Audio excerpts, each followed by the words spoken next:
Right. Okay. What about? I think actually, it's funny because obviously Carmine Corp dominated all narratives because of how epic their failure was, and then eventually they even fired the coach before the fucking split was over. Like, so understandably they win drama of the year. But I actually think low key, if you don't have like. If you're not thinking too much about the first 2 weeks, the actual team that's really shocking has got to be Team Heretics.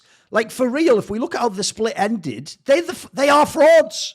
They just are frauds. Like, it's actually kind of crazy because remember, the craziest thing about this team is it's so easy to see why we all got baited in because you look at that top side of the map and your brain even says not just they played together in the past, but you think to yourself, if anything can fix past year's problems, surely it's these three getting together again. Like, you think to yourself, right, so Perks, look, as I alluded to earlier, it was definitely overplayed the past years, the idea he was just a trash laner. The sad problem now is he's not having a great split now. Obviously, it's not making it look good. But you'd think to yourself, give him Yankos, the ultimate cover jungler, and who basically always plays awesome with his mid. That sounds like the recipe to solve that problem. Hasn't worked. In fact, the irony is even Yankos by the end looked worse. Then there's the whole wonder factor. Look, I've not only talked to this guy on shows and in interviews, but I've tried to probe this guy behind the scenes. I always got the vibe, this is what was implied to me, that he was like a guy who in spirit is supposed to be a carry top laner. He is like the star top laner. You even look at how he plays. Like, he has the arrogance and the hubris of the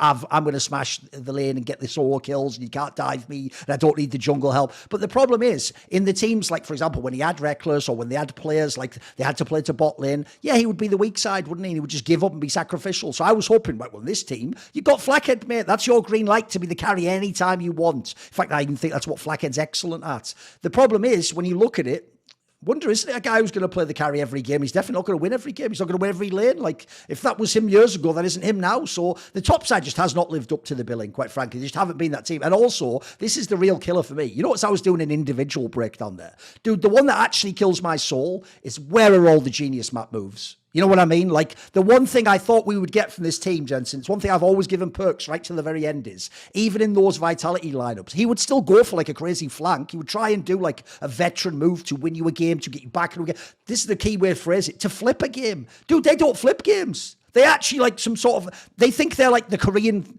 LCK sixth seed and their job is just to like go, well, you've played correctly, so hats off to you. I will now gracefully lose the game to you, as should happen in the match. Because my joke about LCK teams is they all play by such a strict set of protocols. It really is just like someone like, right, you made the correct play, so I will counter that with the second best play, which isn't as good, so you win.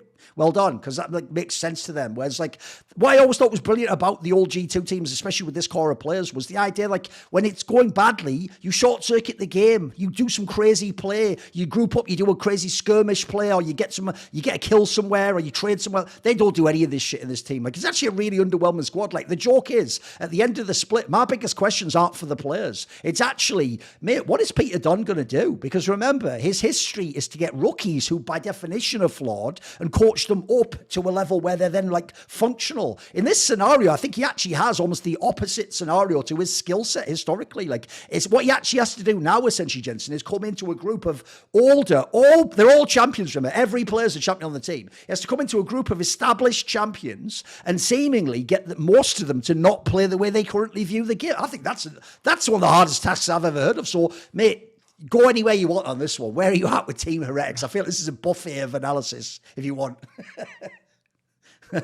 I don't even know where to start with regards to this. I mean, when you talk about like the genius map plays and stuff like that, it happens. You catch like the glimpses of it, and it gives you the taste, and it makes you hopeful that this is wow. You see the glimpses of 2019 G2 where they sit in the bot lane bush and get a pick off onto somebody, and then they're able to then re-extend the play on the same self to member saying, "This is a G2. This is a 2019 G2 that everybody loves, right?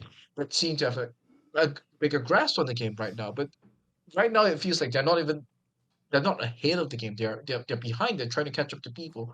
Their protocols when it comes to like catching up on the map when it comes to defending plays is missing. They're not defending the waves properly. The timings are wrong. The movement on the map is not there as well.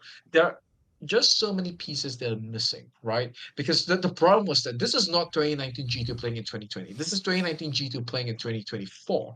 There's 5 years and the game has changed for 5 years, right? Where these same ideas of what initially they started by saying that what if we went 2 people on the side lane instead, right? And it's like, holy shit, that's genius. They have 1, but we have 2. 2 beats 1, right? So we are always able to push through the sides. And then all these other LPL teams started, okay, what if we brought 4 instead, right?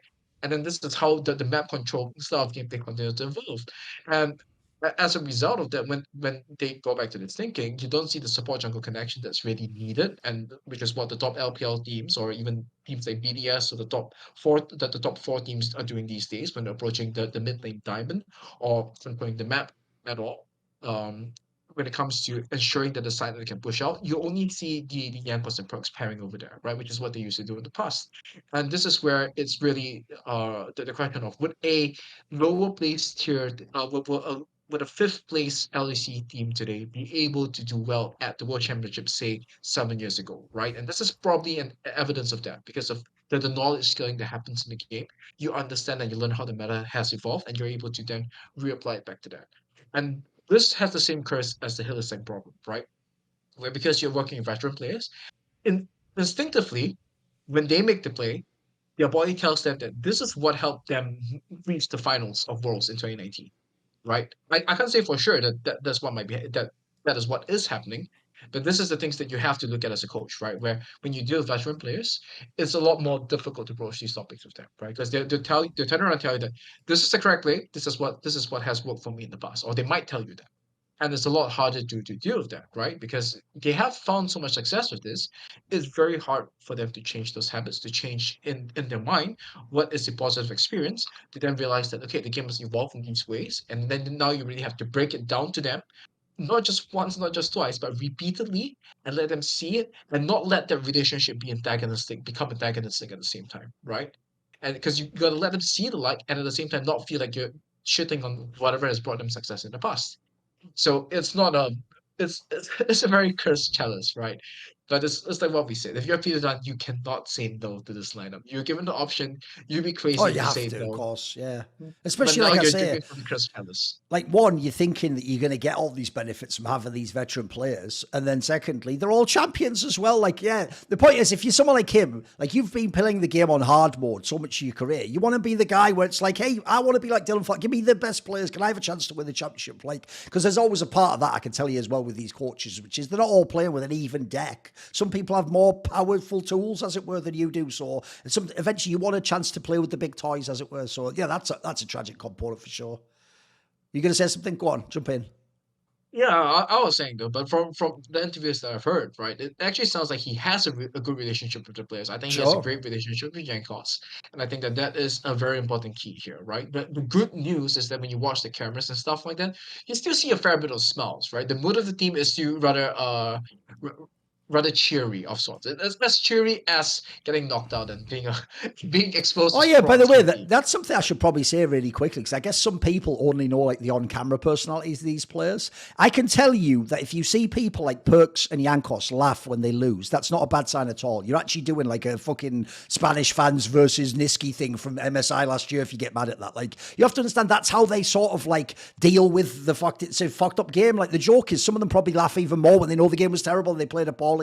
That's like their sort of way of banishing the demons, as it were, and cleansing themselves. You just laugh and you get over it and you try and... Also, by the way, don't worry, those are the players historically who in the VOD review are definitely going to bring up the issues and go over them, etc. The point is, their whole style of being a teammate is sort of like, let's just laugh it off now to keep good vibes, and then let's deal with it later. So I would just say, don't read too much of that, because that's another thing I actually low-key think actually worries people, because it makes them think that these players are just here like, lol, who cares, I'm losing. Like, people probably heard that story I said in the off-season, where like, Perks took a way lower salary to be on this team. Like, he isn't here just to like go like, it's not like when the EU players used to go to LCS and go, lol, I'm getting millions, who gives a shit? Like, it's not that at all. Like, he is trying. So if he's bad, he's just bad. But I actually think, yeah, I think that part's an overreaction. My biggest problem obviously is, I mean, it's such a cliche, but I have to say it, Jensen. There's a reason we do say in English you can't teach an old dog new tricks. Like, it's you know, you get them when they're a puppy and you train them then. It's really hard when they're old. Like, so the obvious problem here is, I see what you mean, actually. I hadn't thought of that angle. Since he obviously had Yankos last year with a different roster,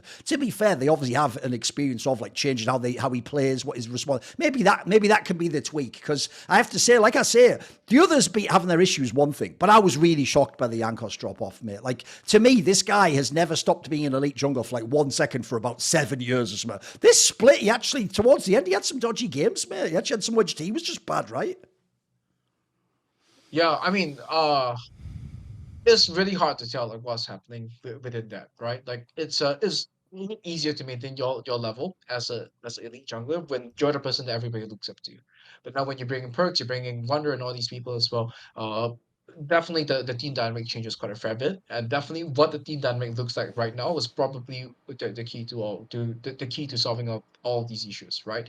And this might be one of those they just gotta go through the fire, and then when they come out of the fire, either they'll be burnt to a crisp, or this is going to be a reinvention of how they approach and how they see the game. Right? It's not to say that these players that are known to be very dogmatic and very stuck in one way of thinking. This is we're talking about Brooks, right? He went from playing mid lane to playing ADC to playing back to mid lane. He has played through all these countless metas, so the veterancy can definitely help them as well.